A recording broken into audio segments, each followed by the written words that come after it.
तो गाइस यहाँ पर ये है मेरे पास होंडा एक्टिवा 3G। यहाँ पर देखिए होंडा इको टेक्नोलॉजी।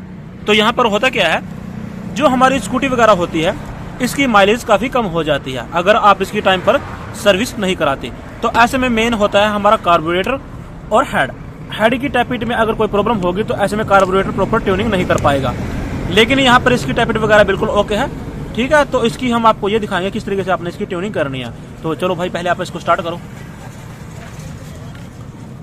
तो मैं इसको स्टार्ट कर लेता हूँ। तो यहाँ पर ये स्टार्ट हो चुकी है।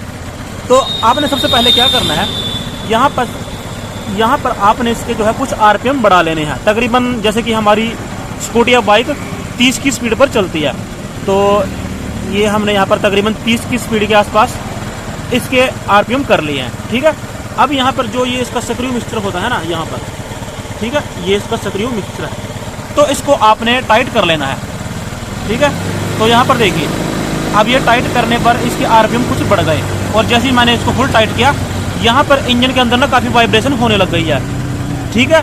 ये काफ़ी फ्लक्चुएट कर रही है, कम ज़्यादा, जैसे कि बहुत ज़्यादा इसमें धड़कन पैदा हो जाती है, इस तरीके से कर रही है।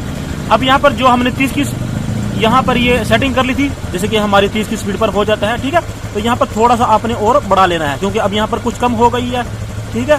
तो अब यहाँ पर देखिए बस आपने इतना बढ़ाना है, तकरीबन 30 की स्पीड के आसपास। अगर आप ज़्यादा करेंगे तो ऐसे में प्रॉपर इसकी ट्यूनिंग नहीं हो पाएगी और बाइक या स्कूटी मिसिंग करने लगेगी, ठीक है, 30 या 40 की स्पीड पर। तो अब यहाँ पर देखिए जो इसका ये एयर सक्रिय होता है इसको आपने फुल टाइट कर दिया। अब आपने यहाँ पर इसको धीरे धीरे ओपन करना है, धीरे धीरे। तो अब यहाँ पर देखिए, देखो अब इसके आरपीएम बढ़ रहे हैं, देखो इसके और आरपीएम बढ़ गए। अब यहाँ पर और बढ़ गए, अब यहाँ पर और बढ़ गए हैं।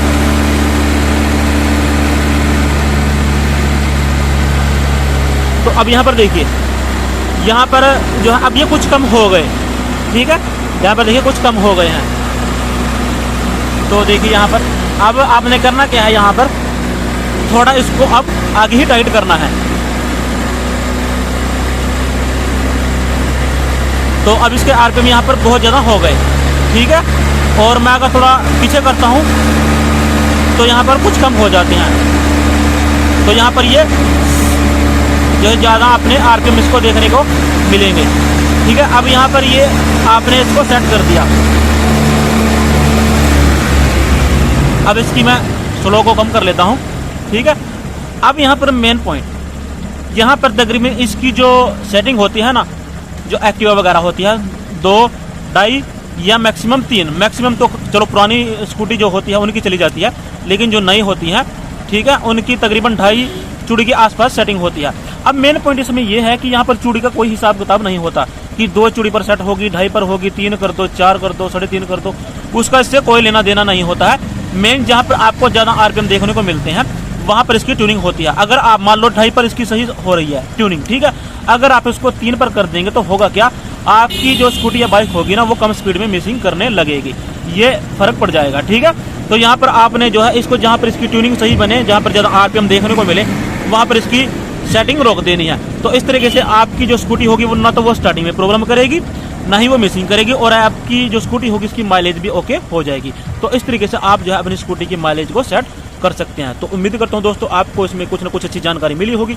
अगर मिली है तो प्लीज़ इसको लाइक कर देना, शेयर कर देना, चैनल पर पहली बार हो तो चैनल को सब्सक्राइब भी जरूर कर देना। तो चलिए दोस्तों, वीडियो देखने के लिए आप सबका दिल से धन्यवाद। आप सबका दिन शुभ रहे। जय हिंद, वंदे मातरम।